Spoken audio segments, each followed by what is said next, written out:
A ja kemi bërë xhlotët inteligjencës artificiale? Kohëve të fundit po shohim gjithnjë më shumë video të gjeneruara me inteligjencë artificiale. Skena që duken aq reale, aq prekse, sa na bëjnë me u ndal, me u emocionu, me u mërzit e besa edhe me qaj.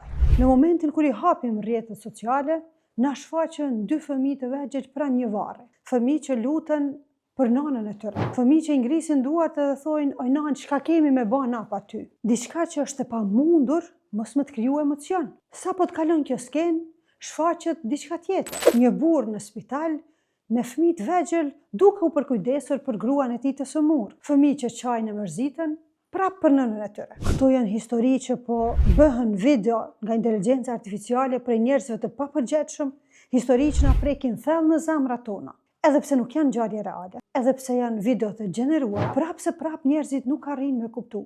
Të paktën kështu ndodh ose e vlerësojmë prej komenteve të njerëzve, duke u lutur nëpër komente për ta, duke u solidarizuar me ta, çka të bën me kuptu që nuk po arrin me e zbërthy edhe me kuptu që është inteligjencë artificiale. E të gjitha këto video bëhen veç për klikime edhe për përfitime materiale. E të dashur shikues, nuk është keq me pas ndjenja, me u emocionu, me e ndjedh dhembjen e tjetrit, por ama, kur me ndjenjat tona manipulohen, atëherë kjo është problem serioz. Prandaj të dashur shikues, duke qenë se nuk kemi institucione që na mbrojnë, që i bllokojnë të tilla profile që në mënyrë indirekte synojnë të përfitojnë nga ndjenjat e njerëzve, atëherë të bëhemi të vetëdijshëm dhe ta mbrojmë veten tonë dhe ndjenjat tona. Jo gjithçka që shfaqet në ekran është realitet. Jo çdo video që përcjellet është e vërtetë, sepse sot jo çdo histori që përcjellet në rrjetet sociale meriton me t'i nxjerr lart. Në një kohë kur gjithçka gjenerohet artificialisht, ajo që duhet më së shumti me mbrojt është zemra jo.